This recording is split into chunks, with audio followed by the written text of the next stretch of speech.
Assalamualaikum warahmatullahi wabarakatuh.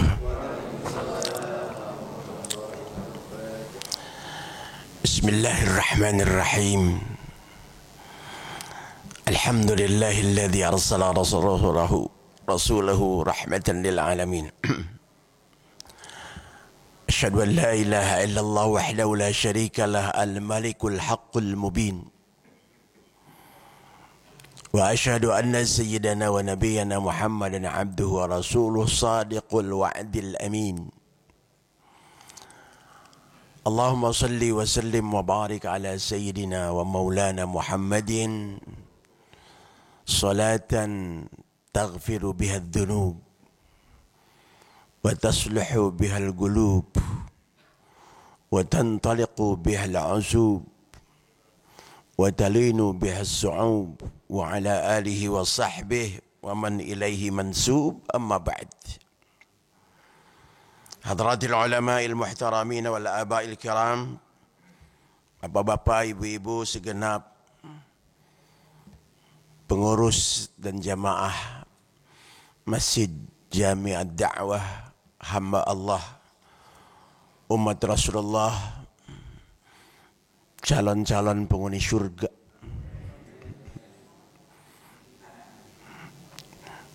hamba-hamba Allah pilihan, hadir di tengah-tengah bangunan yang paling mulia, masjid khairul biga masajiduha, tempat yang paling mulia adalah masjid, dan kegiatannya adalah kegiatan subuh berjamaah. Di antara solat yang paling besar pahalanya adalah solat subuh berjamaah, karena tidak semua orang bisa hadir solat subuh berjamaah. Dilanjutkan dengan kajian membaca Al-Quran, menerangkan hadis. Fama ba'da kalamillahi min kalam, tidak ada firman, perkataan yang lebih mulia dibanding dengan Al-Quran. Tempatnya mulia, waktunya mulia, kegiatannya mulia. Mudah-mudahan itu semua akan menghantarkan kita menjadi hamba-hamba Allah yang mulia. Mulia di dunia dan mulia di akhirat. Bahagia di dunia, bahagia di akhirat, dan endingnya adalah mudah-mudahan kita husnul khatimah. Saudara-saudara, doa husnul khatimah itu sekarang, bukan nanti udah meninggal. Jadi yang pas doa husnul khatimah itu masih hidup. Kalau udah meninggal terlambat doanya. Doanya terlambat. Ada seorang bapak mendoakan cucunya, mudah-mudahan kamu ranking pertama di SMP gitu. Kata cucunya, saya udah kuliah kayak gitu. Saya ulang lagi, ngedoain supaya cucunya ranking di SMP, padahal cucunya sudah kuliah. Kakeknya terlambat lahir kalau begitu. Sebagai ilustrasi saja. Hadirin sekalian yang saya hormati dan saya muliakan, duduknya di masjid aja Bapak Ibu. Duduk di masjid Ibu. Duduk aja tuh Ibu, pada duduk gitu. Al-julus bil masajid ibadah. Duduknya aja ibadah.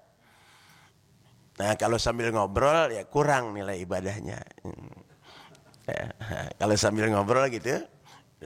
Kenapa sambil ngobrol itu nilai ibadahnya kurang? Karena kan yang lagi diterangin Al-Quran. Yang dijelaskan adalah hadis Nabi. Sedangkan perkataan yang lebih mulia nggak ada yang lebih mulia daripada Al-Quran. Ini kok dibarengin dengan apa? Dengan ngobrol misalnya. Tapi alhamdulillah, di mana-mana sekarang kalau mendengarkan tausiah subuh itu nggak ada yang ngobrol, udah diem aja gitu. Lama-lama diem aja, alhamdulillah 1,5 jam diem terus aja.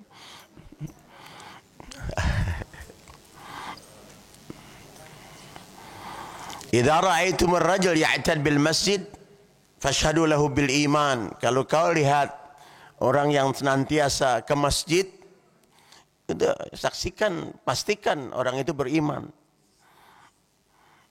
Innama ya'muru masajidallahi man amana billahi wal yawmil akhir. At-Taubah ayat 18, yang mau dengan ikhlas, dengan istiqomah ke masjid hanya orang beriman. Orang munafik gelisah di masjid, Pak. Apalagi diumumkan renovasi pembangunan masjid, takut aja. Udah 2 miliar belum selesai. Udah hampir. Anggarannya berapa? Oh, tinggal sedikit lagi ya. Kecil lah kalau ada dakwah sih. Batuk juga. Kalau jamaah dakwah batuk keluar duit apa keluar reaksi. Masjid ini tempat mulia, tapi kata Nabi, idza takallama man takallama bi kalamid dunya fil masjid ahbatallahu amalahu 40 sanah. Siapa yang ngobrol aja di masjid. Di masjid bi kalamid dunya, pembicaraannya masalah dunia, dihapus pahala ibadahnya 40 tahun sudah, saudara. Emang ada yang begini-begini nih mesti sering diekspos. Ada satu lagi hadis Nabi yang bikin serem, terutama kepada ibu kita. Kata Nabi, idza qalatil mar'atu li zawjiha ma ra'aitu khairan qat. Idza ma ra'aitu minka khairan qat ahbatallahu amalah. Kalau ada perempuan wanita mengatakan kepada suaminya, mengatakan, saya selama hidup ini nggak pernah bapak itu melakukan kebaikan kepada saya. Usahain aja yang ada gitu. Kata Nabi, semua amalnya terhapus itu. Hanya orang yang mulia, ibu yang mulia adalah ibu-ibu yang menghormati dan mencintai suaminya. Tapi suami yang mulia juga adalah suami yang semakin tua semakin sayang kepada istri. Seperti jamaah dakwah, semuanya pada sayang kepada istri.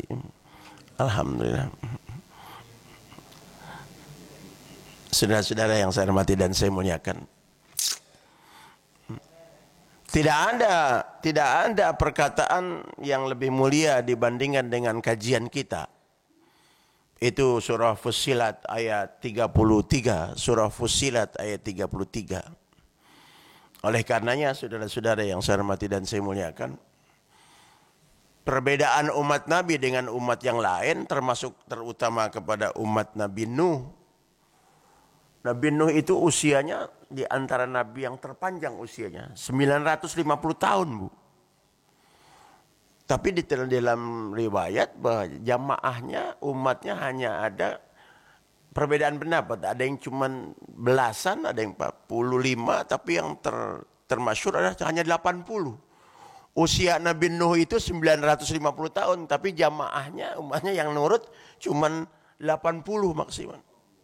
Tidak berhasil dibandingkan dengan DKM ad-dakwah. DKM dakwah udah berapa ratus tahun nih. Jamaahnya seperti ini. Berarti udah, kalau dibandingkan dengan jamaah Nabi Nuh, berhasil dakwah. Kalau dibandingkan dengan jamaah Nabi Nuh, kenapa jauh-jauh ngebandingin sama Nabi Nuh? Saudara-saudara yang saya hormati dan saya muliakan.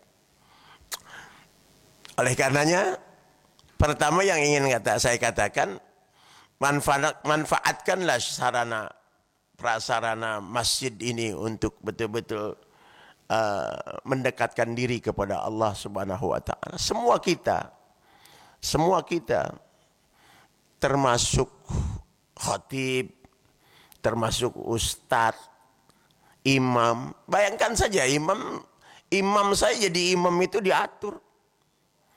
Kata Nabi, kalau kau jadi imam, perhatikan surahmu.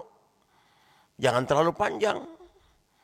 Makanya kalau tadi Al-Qari'ah udah dalam hati pas nih. Alhamdulillah, berarti imamnya tahu. Habis sholat ada kajian. Coba kalau rakaat pertama Yasin. Kira-kira ada yang batal nggak di belakang nih? Saudara-saudara, itu Nabi mengatakan berarti dalam perkumpulan berjamaah itu ada etika, ada adabnya. Imam saja mesti. Kenapa Nabi kalau habis sholat saudara-saudara selesai salam itu menghadap ke jamaah? Kan itu adab juga, akhlak juga. Dilihat siapa sahabatnya yang nggak datang, ditanya. Saya kaget tadi. Biasanya ya Anda Bapak Haji Emun di sini bilang, sampai nanya sama Pak Haji Endang, Pak Haji Emun mana? Dia bilang, oh nggak ada. Alhamdulillah ada. Khawatir aja sekarang kalau udah sepuh sakit saya takut aja udah. Walaupun kemarin sudah level 1 sekarang udah bahkan tanggal 24-nya belum datang sudah diprediksi level 3 sudah. Berarti hebat ya, berarti. Jadi yang hebat itu yang memprediksi apa emang apa virusnya apa namanya? Omikron. Omikron ya. Kita 2 tahun nggak datang ke Mekah gara-gara ada corona. Dalam hati nih, saya nggak punya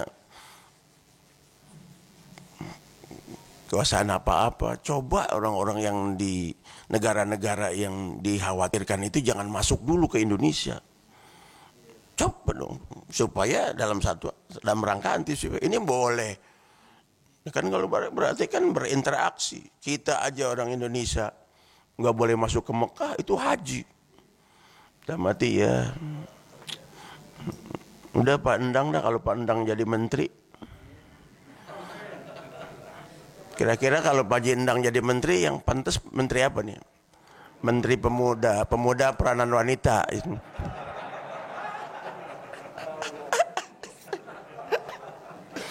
Emang kalau ceramahnya tempat yang akrab jadi gini pandang tuh. Kalau di mana-mana saya takut.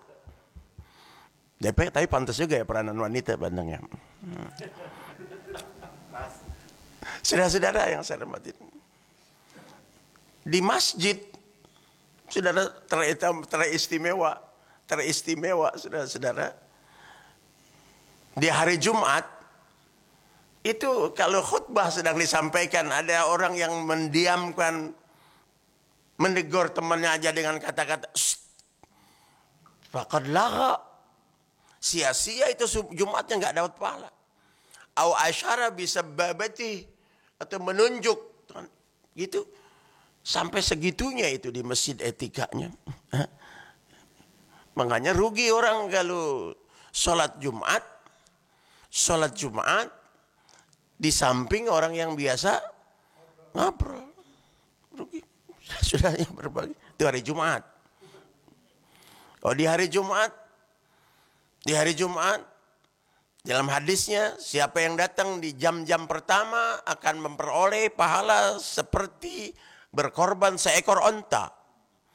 Pada jam berikutnya sama dengan dia berkorban bersedekah seekor sapi. Berikutnya seekor kambing. Berikutnya seekor ayam. Dan berikutnya sebutir telur.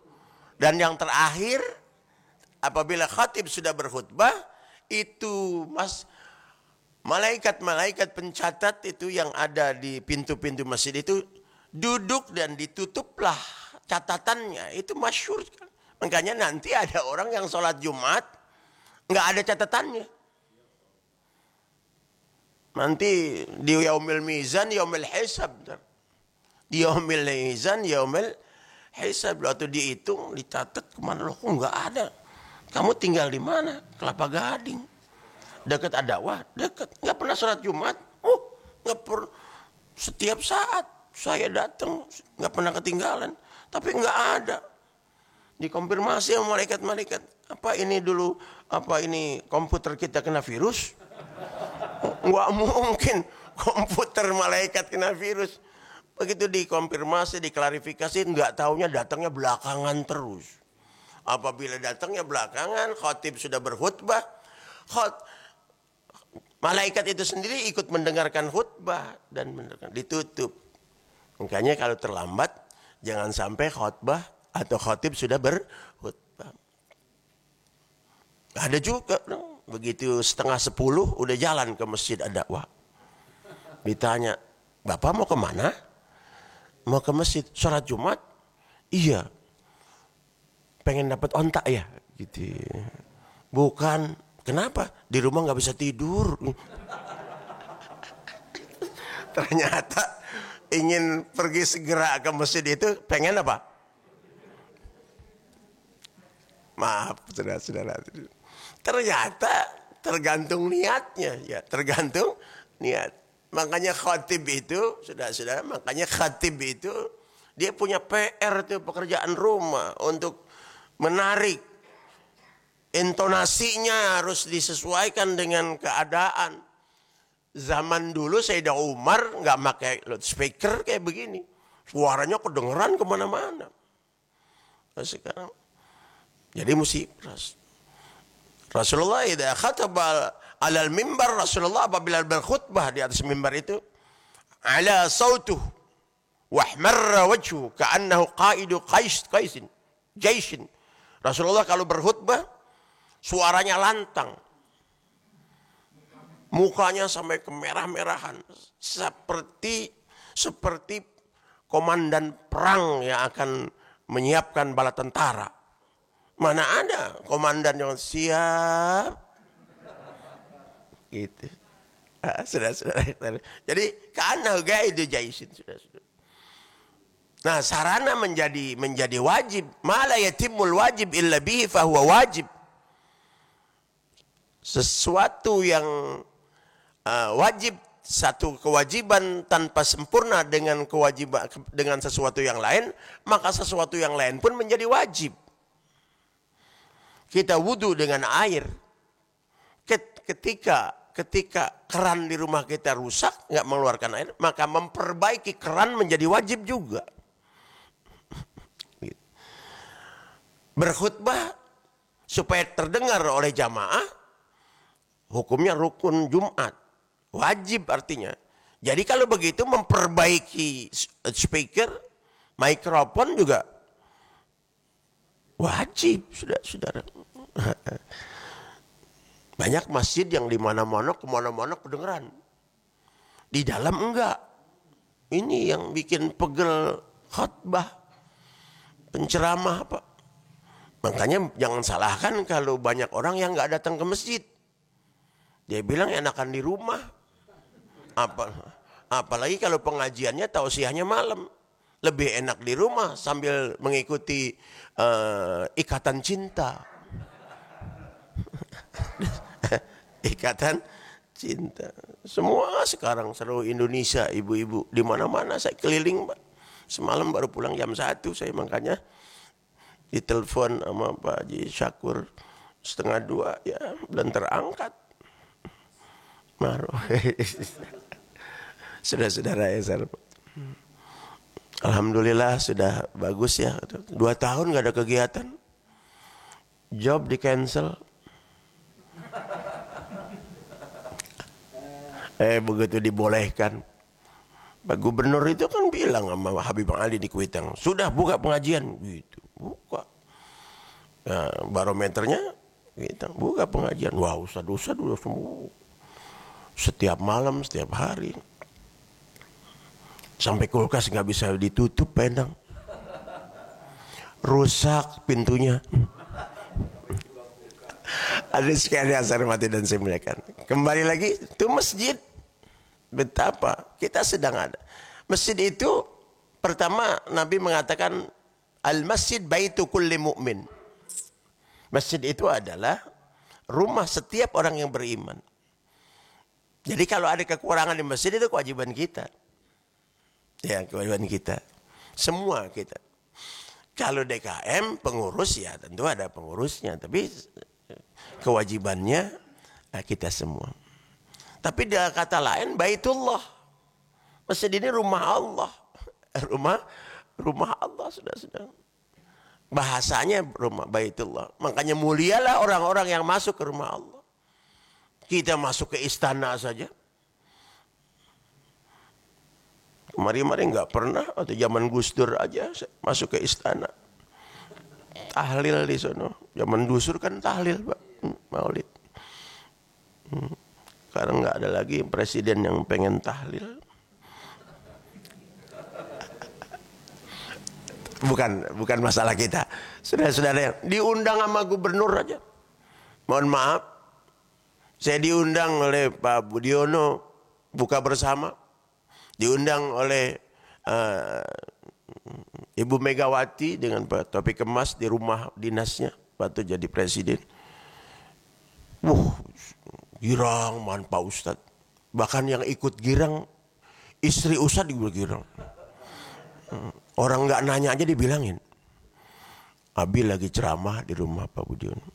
Di RI 2, Abi lagi ceramah dengan Agim di rumah Ibu Megawati.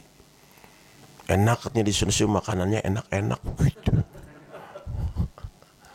Yang ingin saya sampaikan adalah betapa orang dipanggil orang yang mulia, dianggap mulia di dunia itu masa terhormat. Bagaimana masuk ke dalam masjid apakah tidak terhormat? Adakah yang lebih mulia dari dia? Tidak ada. Begitu kata Oma Irama. Azza gitu nyanyinya. Bapak-bapak nggak ngapalin sih lagu Oma. Kalau saya ngapalin Pak, ya, karena kan saya sering ketemu dengan anak-anak remaja ya, dan ketemu dengan nenek-nenek juga ya. Saya ntar mau ceramah nih di Parung. Saya bilang siapa yang datang?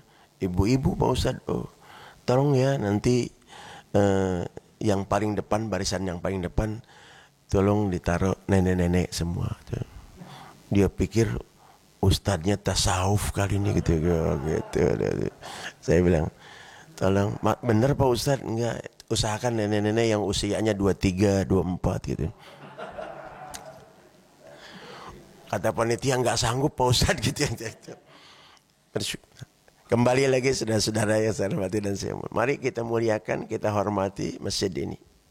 Nah, ada hal kita mulia, tapi juga apabila kita melakukan sesuatu yang tidak pantas, kita juga termasuk orang yang tidak berakhlak, beradab terhadap rumah Allah ini, Al-Mas, Baitullah. Saudara-saudara, bahkan ada hadis Nabi yang terkenal, populer sekali. Idza ra'aitum man yabi' aw yabta' fil masjid faqulu la arbahallahu tijaratak. Kalau kau lihat ada orang bisnis di masjid, ada orang berjualan di masjid, kamu sunat mengatakannya, kata Nabi, mudah-mudahan Allah tidak memberi keuntungan atas bisnismu. La arbahallahu tijaratak. Begitu, saudara-saudara. Sampai seperti itunya, saudara-saudara, masjid ini. Tempat yang mulia. Mari kita hormati, kita muliakan, saudara-saudara. Termasuk juga, ya untuk tadi melanjutkan pada ustadz yang tidak boleh mencaci maki di dalam masjid. Masih sopan, masih... Masa tempat yang mulia dipakai caci maki, sudah. Ma'asyiral muslimin rahimakumullah. Saya ingin menyampaikan bahwa dalam surah Ar-Ra'd ayat 28 itu adalah di antara inti ajaran Islam. Ini penjelasan daripada surah Al-Balad ayat 4. Laqad khalaqnal insana fi kabad. Sungguh kami ciptakan manusia itu fi kabad. Kabad itu selalu gelisah. Innal insana khuliqa halu'a. Al-Ma'arij ayat 19. Tadi surah Al-Balad ayat 4. Al-Ma'arij ayat 19. Innal insana khuliqa halu'a. Idza massahu syarru jazu'a wa idza massahul khairu manu'a illal musallin. Saudara-saudara, sesungguhnya manusia itu diciptakan dalam keadaan serba salah. Kalau dikasih kesusahan, kesulitan, gelisah, resah. Tapi kalau dikasih kenikmatan, manu'a. Manu'a itu lambang begini, Pak. Bakhil, manu'a. Makanya manu'a itu nggak sama dengan manu'e. Kan? Itu Al-Quran, Pak. Surah Al-Ma'arij itu bilang manu'a. Ada orang yang dikasih nikmat itu manu'e. Betul, saudara. Makanya oleh karenanya, saudara-saudara, manusia itu diuji oleh Allah. Al-A'raf ayat 168. Al-A'raf ayat 168 diantaranya ada wala wabalawnahum bil hasanati was sayyiat. Kami uji manusia itu yang tadi diantaranya sifatnya kayak begitu. Memang kami uji mereka itu dengan kesenangan, kebaikan, kenikmatan. Tapi juga sebaliknya ada juga yang diuji dengan ketidaknyamanan, kesusahan, kesulitan. Sama yang Allah terangkan dalam surah Al-Baqarah ayat 155.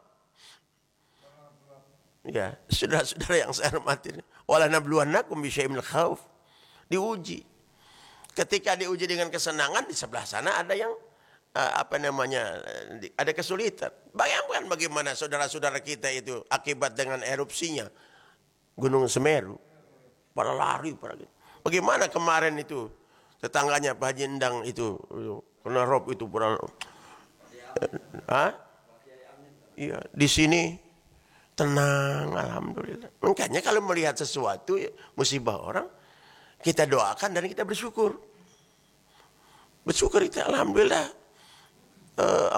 Debunya itu tidak sampai ke dakwah, tenang keluar. Untung masih pakai masker. Saya selalu pakai masker. Saya taat sama gubernur. Ustadz, di antara ustadz yang vaksinnya bajunya dipegangin sama gubernur, saya, Bu. Ustadz Mahdum. Bangin aja. Cuman 15 orang yang diundang di balai kota. Vaksinasi ulama harismatik DKI. Tapi demamnya sih sama biar dipegang. Demamnya sama. Menurut saya pakai masker juga saya. Cuman kan kalau giliran ngomong begini saya terganggu kalau pakai masker. Saya ikutin di TV aja. Di TV kan itu pada membaca berita. Kalau lagi nggak bicara ditutup.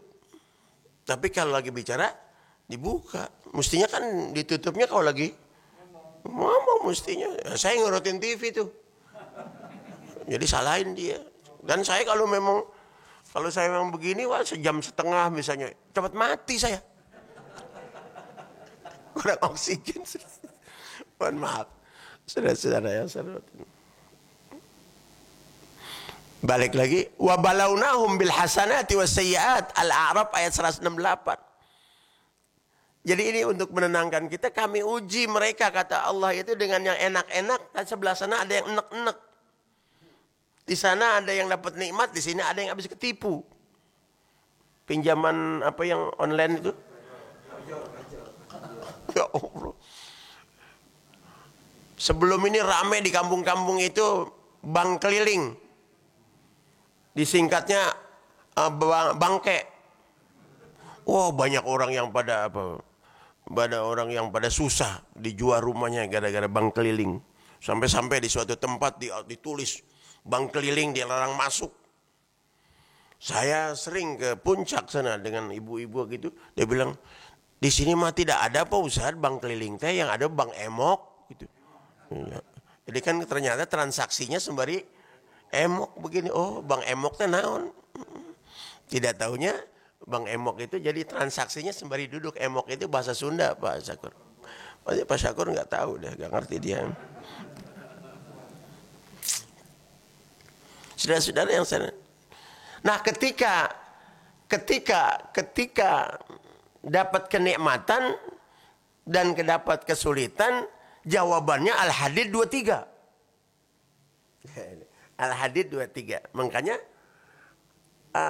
tafsir yang paling akurat adalah tafsirul ayat bil ayat. Ya. Ayat ini ditafsirkan dengan ayat.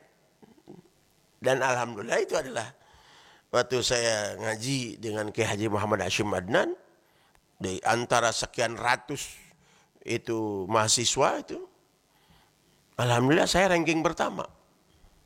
Saudara-saudara, saya hafal tafsir ini gitu. Apa itu yang dimaksud dengan dijawab oleh Al-Hadid ayat 23? Likaila ta'saw ala ma fatakum wa la tafrahu bima atakum. Agar kalian tidak frustasi, putus asa, frustasi ketika sesuatu ada yang hilang darimu dan tidak overacting terhadap memperoleh sesuatu.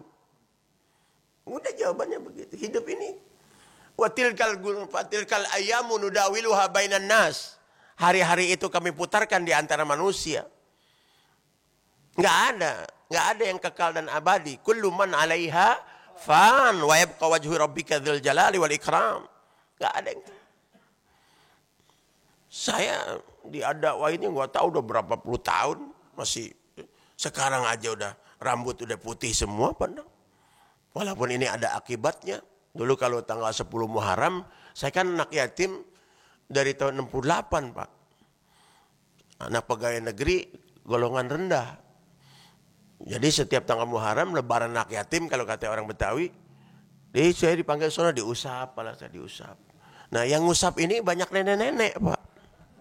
Jadi akhirnya rambut saya putih. Kalau katanya yang ngusapnya dulu itu gadis, pirang. Berubah udah. Kayak rasakan aja kita bagaimana. Sudah gagah. Ibu-ibu juga. Indikasinya adalah, pokoknya dulu waktu masih muda, Bu, bangun, kalau duduk bangun itu langsung bangun. Sekarang bangun pantat dulu. Gitu. Jadi kalau ibu bangun udah pantat dulu, tanda-tanda. Emang udah begitu. Bangun pantat dulu. Ya Allah. Tanda-tanda. Udah emang begitu, udah alami. Alami kan kalau bahasa Arabnya, bahasa agamanya sunnatullah, emang begitu. Wa balawnahum bil hasanati was sayyiat, kami uji mereka. Makanya kalau belajarnya jawabannya adalah qanaah dan zuhud. Hidup ini harus qanaah dan zuhud. Cara berpikirnya orang tua dan anak muda, orang tua yang udah tua, fisiknya sudah menurun, berbeda dengan cara berpikirnya yang anak muda. Cara berpikirnya orang yang berilmu dengan yang tidak berilmu harus beda. Harus beda. Cara berpikirnya orang kaya dengan orang miskin beda juga. Coba kalau orang yang uangnya pas-pasan, nggak mungkin bikin masjid kayak begini, triplek. Iya, begini. Masya Allah. Kecuali di Makkah, setiap penggantian raja pasti ada pembongkaran. Oh ini sih, ya siapa yang bisa ngebongkar ini kecuali kita, saudara-saudara. Jadi itu. Nah. Karena hidupnya manusia itu solusinya adalah menerima apa yang Allah berikan. Sudah alhamdulillah dikemasnya apa. Kalau kata saudara saya di Bandung, Agim gitu, kesulitan-kesulitan itu jadikanlah jadi sarana pahala. Ya Allah, ini kok udah begini ya, kakinya dah. Badan agak enak, dengkul, asam urat ini ya Allah, rematik. Gitu. Udah. Orang yang seperti itu sekarang ada di rumah, ada kajian di dakwah, dia mereka itu nggak datang, kata Nabi, habasahumul marad illa syarikukum fil ajr. Orang yang nggak datang ke masjid karena terhalang oleh sakit dan atau penyakit, dapat pahala seperti kita. Ya, di rumah aja, ya Allah. Itu suaranya kayak Ustaz Mahdum itu. Saya kangen gitu. Ya Allah sayang nih dengkulnya gitu kan. Orang yang kayak begitu tuh dapat pahala. Makanya mungkin ada baiknya kalau kita mendoakan, kalau yang nggak datang mudah-mudahan yang nggak datang sakit. Jangan. Jangan. Husnuzon aja ada masalah dan lain sebagainya. Sama dengan orang yang mau kasih amal, Pak. Banyak kan yang mintain amal biasanya tidak pakai kantong. Itu pakai apa yang dibawain orang? Hah? Ya sorban. Kalau enggak ada kantongnya tuh. Dari bahan tuh. Orang pada ngasih liatinnya, ya Allah saya nggak bawa uang. Saya nggak punya uang. Gitu kan. Kalau saya bawa uang dan punya uang pasti saya ngasih. Daripada dapat fitnah, udah aja. Begitu yang mengutin amal itu lewat, masukin aja tangannya gitu. Asal yang di dalam jangan diambil. Ya Allah.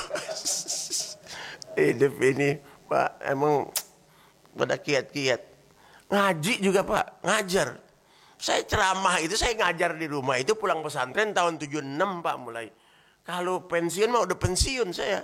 Kalau boleh mengajukan pensiun dini, tapi kan juga. Tapi ternyata semakin tua, ternyata semakin banyak. Gitu. Makanya saya nggak pernah nyesel jadi kiai Pak. Baik, mohon maaf. Nah, jawabannya tadi qanaah dan zuhud, menerima apa adanya yang Allah berikan setelah berusaha tentunya. Kemudian tidak pernah akan mencari sesuatu yang tidak akan tercapai. Itu resepnya. Saya setiap tahun pergi haji Pak. Dan kita tahu bahwa doa di Arafah itu mustajab. Doa saya itu di apa namanya? Di Arafah itu nggak pernah saya berdoa begini Pak.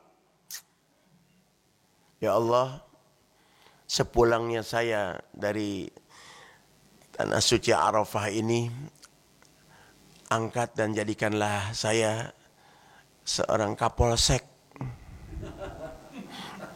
Saya pengen diangkat jadi apa? Kapolsek. Ditawain sama malaikat. Siapa lu dum gitu. Megang pistol aja nggak bisa. Jadi kalau berdoa itu harus tahu diri, harus proporsional, harus profesional. Harus begitu. Walaupun bagi Allah itu tidak ada yang apa? Tidak ada yang mustahil. Tapi kan fa'atsba'a kulla syai'in sababa. Ada sebabnya, ada sebab akibatnya. Mana mungkin udah tua kayak begini pakai pengen dan nggak ada background pendidikannya, nggak ada pengen jadi kapolsek. Jadi seperti itu berdoa itu. Nah, dan menerima apa yang ada, katanya yarda bil maujud wala yas'al 'anil mafqud. Rasulullah itu senang menerima, redha dengan yang ada dan tidak pernah mencari sesuatu yang tidak akan tercapai menurut logika dan pikiran kita. Itu adalah qanaah dan zuhud, Pak. Kalau menurut orang-orang Cibitung, Tambun, ke sono, ke dalam itu dia bilang, we mustn't look in the iron age. Kata orang Tambun yang pernah tinggal di Australia. Kita ini jangan suka berpandangan emas dalam kehidupan besi.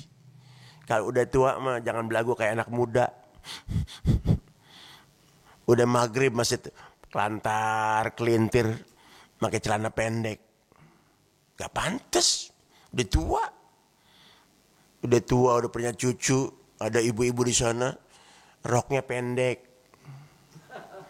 Kalau anak SMP sih roknya pendek. Pantas dan enak dilihat. Yang udah tua, roknya pendek, ya Allah betisnya Pak. Betisnya ada yang meringkel ijo-ijo gitu. Wah, bang, itulah akibat sering jalan Pak. Coba kalau lagi bawa mobil, naik mobil Pak, anak muda sekarang mana motornya yang tinggi gitu. Anak-anak, ya Allah, di depan kita bawa mobil, ya Allah. Jadi kita sering disuguhin celana dalam Pak. Coba, apa yang kita lakukan? Apa kita melengos gini? Dan nabrak. Jadi terpaksa itu mah.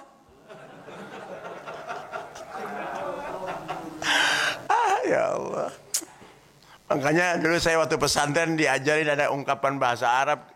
Banatul yawm kahjari turgats. Wanita-wanita hari ini, apa namanya, yang muda ya, kayak batu-batu kerikil di jalanan, bertebaran. Serba salah jadinya kan.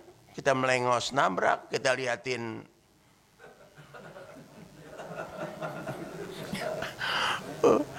termasuk ceramah juga begini Pak. Saya ngaji dengan dulu Kiai Haji Hashim Adnan, guru saya, berapa tahun saya mengikuti. Itu yang dalam retorika Pak, yang namanya humor, yang namanya ketawa itu bukan materi. Itu hanya variasi, ibaratnya kapsul untuk obat. Kapsul itu bukan obat, tapi di dalam kapsul itu ada obat. Cuman sekedar untuk menggugah supaya jangan ngantuk aja loh. Bagaimana Pak? Bagaimana nggak ngantuk orang subuh begini? Subuh mah yang enak sambil nonton TV, berita, makan nasi uduk. Ngaji kayak begini. Emang ngaji mah Pak, jam berapa aja ngantuk Pak?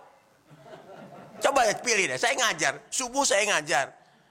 Itu kuliah duha saya ngajar. Zuhur saya ngajar. Ada yang asar mengajar. Ada yang ba'da maghrib. Ada yang ba'da isya. Semua ngantuk Pak. Nggak ada yang, tinggal kitanya aja. Makanya itu ibarat obat itu kapsul. Makan. Dulu nggak ada kapsul, obat itu pahit-pahit. Makanya didorongnya sama pisang. Obat satu, pisang dua. Pisangnya habis, obatnya nyelip. Makanya penyakitnya nggak baik-baik, orang mau obatnya nggak masuk. Nah ini terapinya. Oleh karenanya berdoalah untuk menjabarkan tadi itu Al-A'raf 168. Kita lagi diuji dengan apa? Diuji dengan kesenangan atau kesusahan? Diuji dengan sehat apa diuji dengan sakit? Sama beratnya Pak. Coba kita dan ini yang udah seumur kita dan diuji dengan punya istri cantik dan atau diuji dengan istri jelek, mendingan mana ayo? Jawab Pak, jawab. Lebih baik punya istri cantik apa diuji dengan istri jelek? Ayo, mana-mana? Jawab satu aja. Tuh, kata Haji Endang, cantik lah. Berarti yang jawab cantik istrinya jelek itu.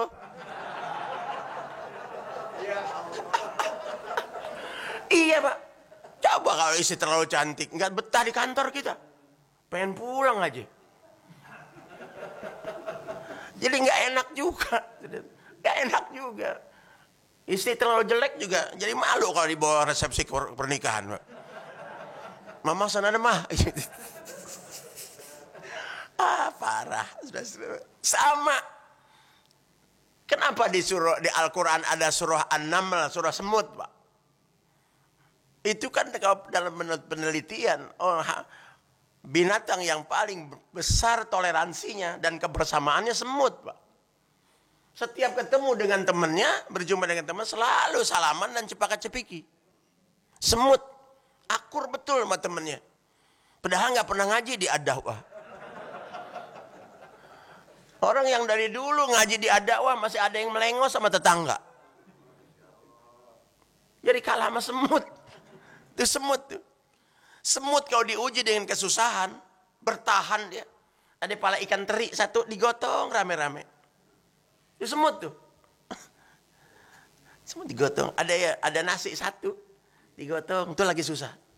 Tapi begitu menghadapi sirup, menghadapi air gula satu panci, itu semut naik Pak. Turun. Kemudian sampai di air gula itu dia isap. Isap apa? Kalau semut apa? Isap apa ya? Isap ya? Mereset. Nyebur. Kata malaikat, matilah kau. Kenapa semut itu mati di air gula? Padahal gula itu makanan. Ternyata semut itu kalau diuji dengan apa namanya? Kesenangan, saudara-saudara, mati. Saudara-saudara, diuji dengan kesenangan terlalu banyak melimpah. Dan oleh karenanya mohon maaf, Allah itu mengatakan dalam surah Az-Zukhruf, nahnu qasamna bainahum ma'isyatahum. Setiap kita itu, kata Allah, kami sudah berikan kepada mereka, rezeki mereka itu sesuai dengan porsi masing-masing. Ini orang kalau dikasih rezeki yang terlalu melimpah, miring nih. Pasti halangan terus, uzur terus ke masjidnya. Miring aja. Dia nanya, ada apa dia? Ada wah? Ada kajian, masih ngaji aja. Wah, kata malaikat, sombong kali bah. Tuh malaikatnya dari mana tuh? Sombong kali bah. Dulu sih waktu finansialnya masih biasa-biasa aja, nggak begitu. Begitu. Bisa seperti itu. Oleh karenanya makanya berdoanya apa saja kita harus berdoa sambil berkah.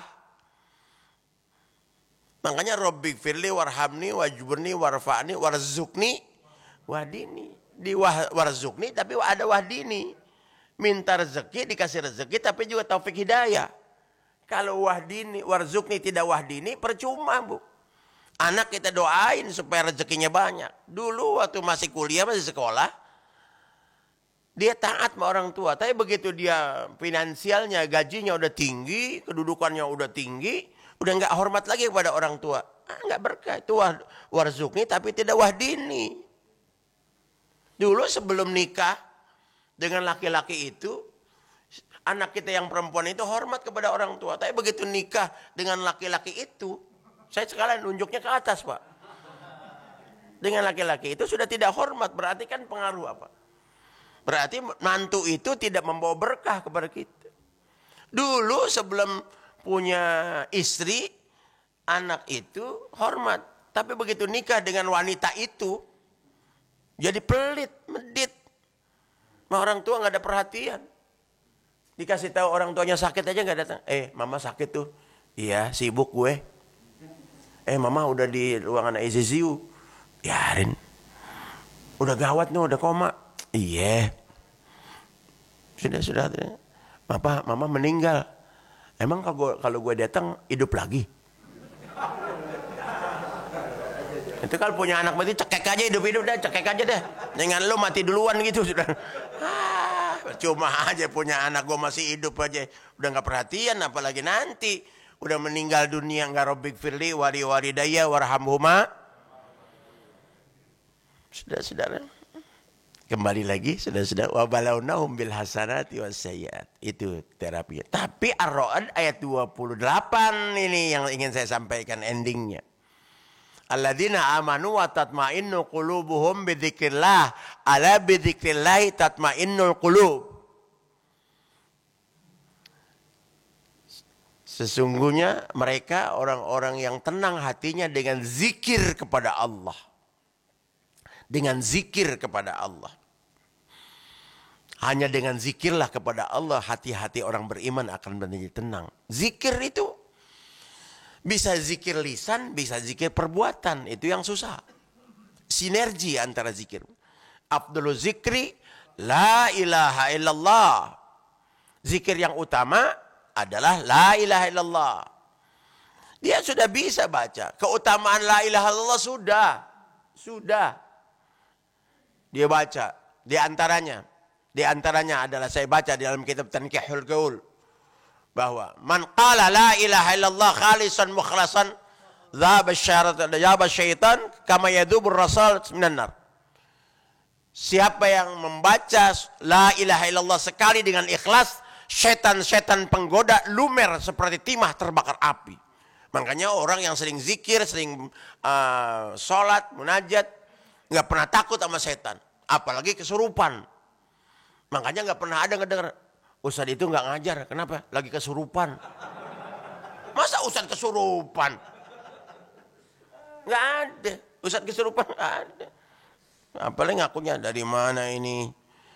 Dari Gunung Kawi. Lah masa Ustadz dari Gunung Kawi? Nggak mungkin. Ya. Itu yang namanya setan penggoda itu dalam hadis Riyadhus Shalihin. Jangan baca Quran. Ngedengar azan aja, tolong baca di kitab Riyadhus Shalihin Fadilatul Adzan. Kalau mendengar azan, setan itu lari, orang beriman masuk. Bahkan saya sulit menerangkannya, itu setan yang lari terbirit-birit, walahu durat, mohon maaf, sampai terkentut-kentut itu setan, saking takutnya sama azan. Makanya kalau pengen lihat setan, lihat aja waktu azan. Kalau waktu azan, habis azan pada datang, itu orang beriman. Tapi kalau begitu azan pada pergi, berarti itu logikanya begitu. Logikanya begitu. Anak kita begitu mendengar azan, wudhu, sholat. Sekalipun tidak ke masjid, mungkin gak ada mau berwudhu. Yang bagus di masjid. Tapi begitu mendengar azan, terus dia nggak ada, terus berangkat, itu berarti anak kita, anak setan itu. Suami begitu mendengar azan, terus dia wudhu, kemudian dia sholat, itu suami soleh, beriman. Tapi suami begitu mendengar azan, dia pergi, berarti suami tuh azan, tuh zikir, azan juga zikir, Pak. Umar bin Khattab waktu ada kebakaran azan. Makanya saya sependapat. Anak yang baru lahir diazankan, walaupun memang hearing, pendengaran itu adalah indera yang pertama yang berfungsi. Sehingga nanti yang kata Nabi, siapa yang lahir bayinya diazankan telinga kanan, diikomahkan telinga kiri, lam tadurrahu ummus sibyan.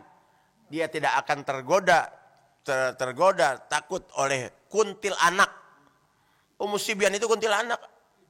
Nah, ibunya apa? Iya. Begitu. Makanya kalau minimal orang yang mau nikah suruh azan dulu deh. Udah hafal belum? Ya sudah. Nanti kalau nggak bisa azan ya.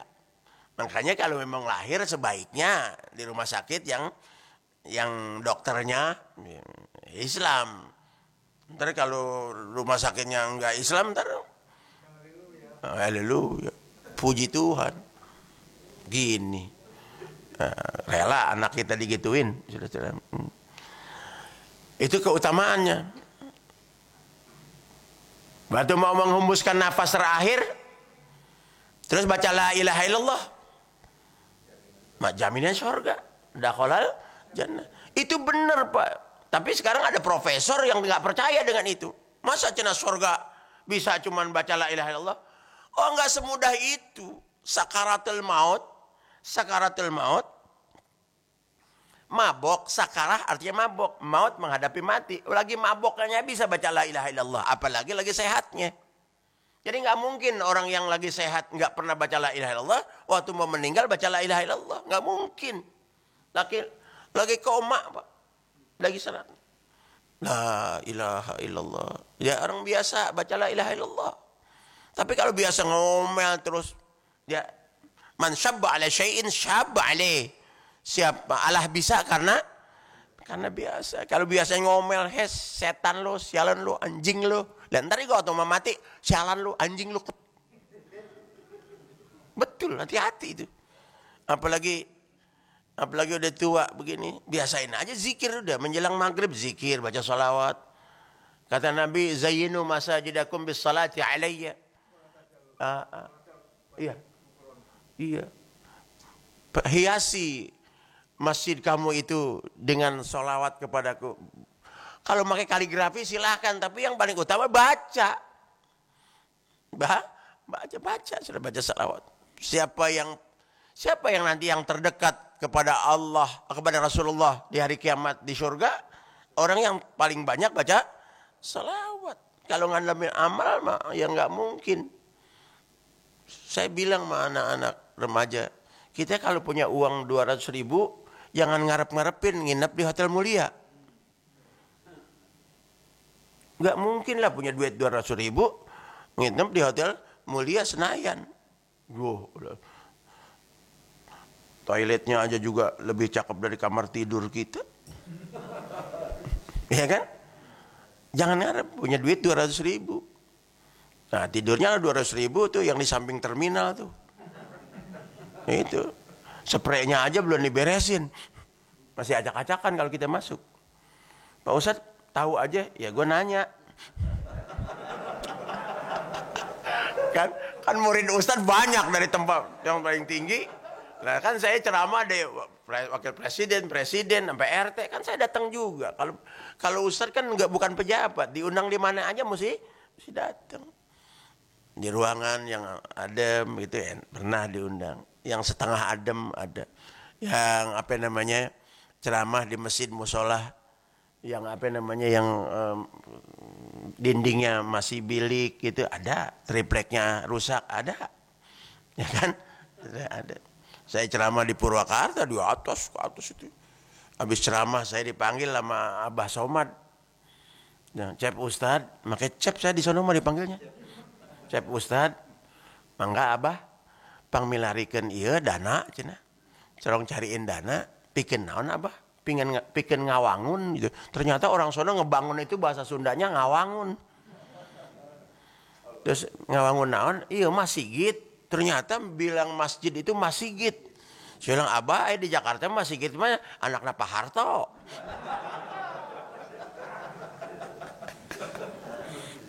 Pikeun naon Abah ngawangun eta can di pelester cenah di tembok eta. Sabaraha periogina Pak Ustaz? Abah pas 2 tahun cenah teh kenging. Udah 2 tahun nyariin kagak ada. Berapa periogina? 700.000. 2 tahun 700.000. Ya Allah sedih saya. Sudah yang saya hormati dan saya muliakan. Ya. Masa kiai dari Jakarta bawa mobil bagus. Tega juga enggak dikasih transport. Sudah. Ya yang begitu kasih. Tahu dari A2A mah double nggak apa-apa. Malu aja mesinnya gede. Ini sih ngomong aja Pak. Mohon maaf. Emang kebangetan bercanda jadi over. Kita sudah zikir tapi belum zikir. Itu yang coba. La ilaha illallah. La ilaha illallah. Tidak ada Tuhan selain Allah. Udah tahu. Kalau pengamalannya, kalau tidak ada Tuhan selain Allah, Allah itu Tuhan kita. Kita ini hambanya. Kalau memang Allah itu Tuhan kita, kita hambanya. Nurut dong, gitu. Nah kita baca la ilaha illallah rajin, tapi nurutnya belum. Syukur sama Allah, tapi nggak sabar. Kalau dapat nikmat syukur, tapi kalau dapat musibah nggak sabar. Itu juga nggak nurut namanya. Malam yarda bi qada'i. Saudara-saudara, siapa yang walam yasbir ala bala'i? Saudara-saudara. Siapa yang tidak ridha dengan qadaku, tidak syukur kepada nikmatku, tidak ada ketentuanku. Oh, falyatlub rabban siwa'i, cari aja Tuhan yang lain deh. Silakan mau cari Tuhan yang mana? Tapi kata Allah, wal yakhruj min baini ardi wa sama'i, ini yang susah. Keluar dari antara bumi dan langitku. Ayo, mau keluar kemana? Begitu tinggal di Kelapa Gading, pindah ke Priuk sono. Lah masih bumi Allah juga. Sudah. Syukur. Makanya syukur kepada Allah. Itulah konsekuensi penjabaran daripada la ilaha illallah. Itu baru satu. Saya sudah mengamalkan bismillah Pak Ustaz. Orang-orang tua kita dulu dengan bismillah itu yakin betul. Kullu amrin dhibalin la yubda bismillah fahuwa abtar. Semua urusan yang baik-baik tidak diawali dengan bismillah, abtar, agtaul barakah, enggak berkah. Enggak ada mendatangkan kebaikan. Tapi yang baik-baik. Makanya bismillah itu menjadi wajib ketika tempat wajib. Kata Imam Syafi'i baca bismillah untuk Fatihah itu wajib. Nah, isyrok dah. Syuruk. Kayaknya baru-barusan ya. Salah kali belnya. Jadi saudara-saudara yang saya hormati dan saya muliakan, syukur. Kata Nabi, warda bima qasamallahu laka takun min aghnan nas. Terimalah dengan ridha dan ikhlas terhadap apa yang kau diberikan oleh Allah kepadamu, maka jadilah kau orang terkaya di dunia. Kalau Allah, Nabi mengajarkannya supaya jadi orang terkaya di dunia. Siapa? Orang yang ridho dan ikhlas dengan Quran. Kalau Hamdan ATT, penyanyi dangdut, mengatakan termiskin di dunia. Termiskin di dunia. Tapi kalau Allah bilang supaya jadi kamu orang jadi orang kaya, mestinya ridho dengan Allah. Bismillahirrahmanirrahim, amalkan. Tapi coba terjemahin dah Bismillahirrahmanirrahim. Dengan menyebut nama Allah, yang maha pengasih, maha penyayang. Dia baca ratusan itu bismillah. Tapi nggak ada kepedulian kepada lingkungan. Paradok dengan apa yang dia baca. Nggak iba dengan orang yang sakit. Dengan orang miskin. Dengan janda-janda tua. Jadi barometer itu iman seseorang. Bukan banyaknya baca bismillah. Sudah khas saja. Baca bismillah pahala. Tapi bismillahirrahmanirrahim kepedulian. Terutama kepada janda-janda tua. Janda tua itu mesti disantunin. Kalau janda muda mesti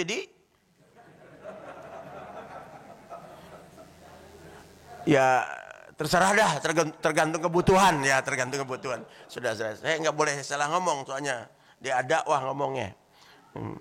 Di tempat saya aja saya nggak berani ngomong karena kalau di tempat saya ada istri saya.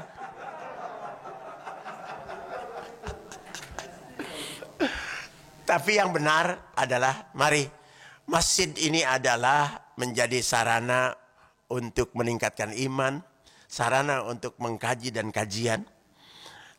Makanya tadi di awal saya ini mari kita manfaatkan sarana ini untuk mendekatkan diri kepada Allah. Hormati masjid sehingga kata Allah, kata Nabi Muhammad, melakukan sesuatu yang tidak pantas saja tidak boleh. Imam saja dia mesti punya etika. Dia lihat bagaimana tadi, mesti lihat makmumnya ini. Makmum ini dosisnya dosis al-waqi'ah apa dosis al-qari'ah. Makanya imam itu yang pantas, yang layak itu orang yang tahu. Orang sini, dia tahu. Ya, saudara-saudara, beda dengan imam-imam yang ada di Masjidil Haram. Makanya di sono memang khusus. Kalau di sini kan ya masih muda-muda semua nih. Masih muda-muda semua. Diam sih, nggak ada yang protes, teman ya Allah. Asal dia yang jadi imam itu lama, ya Allah. Nggak boleh begitu. Karena ada yang tua, ada yang punya hajat, ada yang mau macam-macam. Begitulah Nabi. Imam saja. Makmum apalagi. Makmum itu etikanya, pertama, berdirinya nggak boleh melebihi imam. Menurut Imam Syafi'i. Berdirinya nggak boleh melebihi imam. Ya.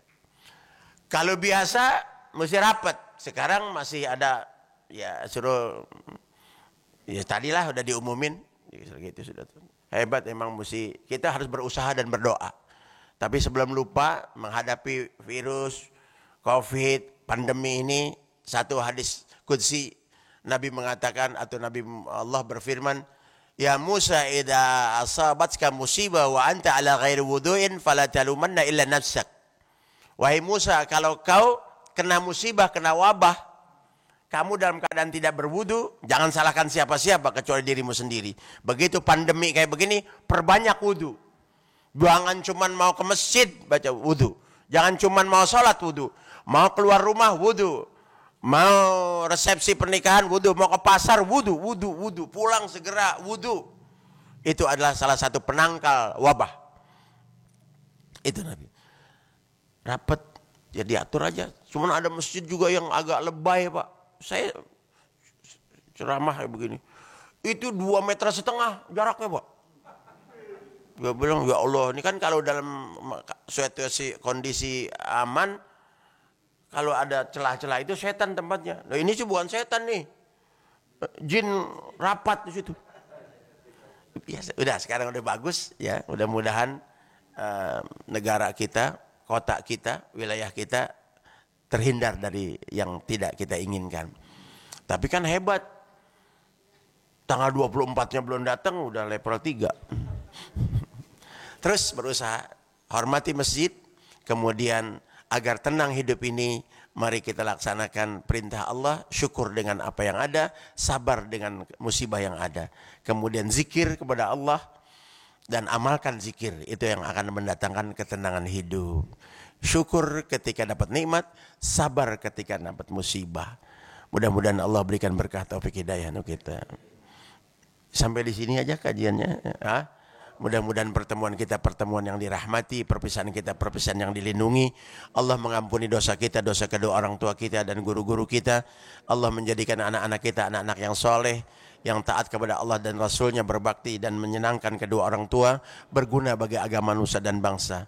Orang tua kita yang masih hidup mudah-mudahan sehat walafiat, husnul khatimah, dan orang tua kita yang sudah meninggal dunia diampuni semua dosanya, dilapangkan dalam kuburnya, masuk dalam syurga Allah Subhanahu wa taala. Al-Fatihah.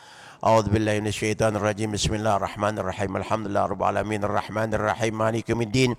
Iyyaka na'budu wa iyyaka nasta'in ihdinas siratal mustaqim siratal ladzina an'amta 'alaihim ghairil maghdubi 'alaihim waladdallin. Rabbana anfa'na bima 'allamtana rabbi 'allimna alladzi yanfa'una rabbi faqihna wa faqih lana wa qarabatil lana fi dinina ma'a ahli kulli unsa wa dzakar. Rabbana la tuzigh qulubana ba'da idh hadaytana wa hab lana min ladunka rahmah innaka antal wahhab. Rabbana atina fid dunya hasanah wa fil akhirati hasanatan wa qina adzabannar. Sallallahu alaihi wasallam Muhammadin wa ala alihi wasallam. Walhamdulillahirabbil alamin. Kuliah subuh yang lalu Ahad tanggal 7 Oktober 2018. Sekarang tanggal 5 Desember 2021. Saya ingat betul. Jadi dulu 2018 7 Oktober saya di sana duduk ini. Saya makanya kok pindah kemari nih. Oh gitu. Ijo sih. Sekian, mohon maaf, sampai jumpa. Assalamualaikum warahmatullahi wabarakatuh.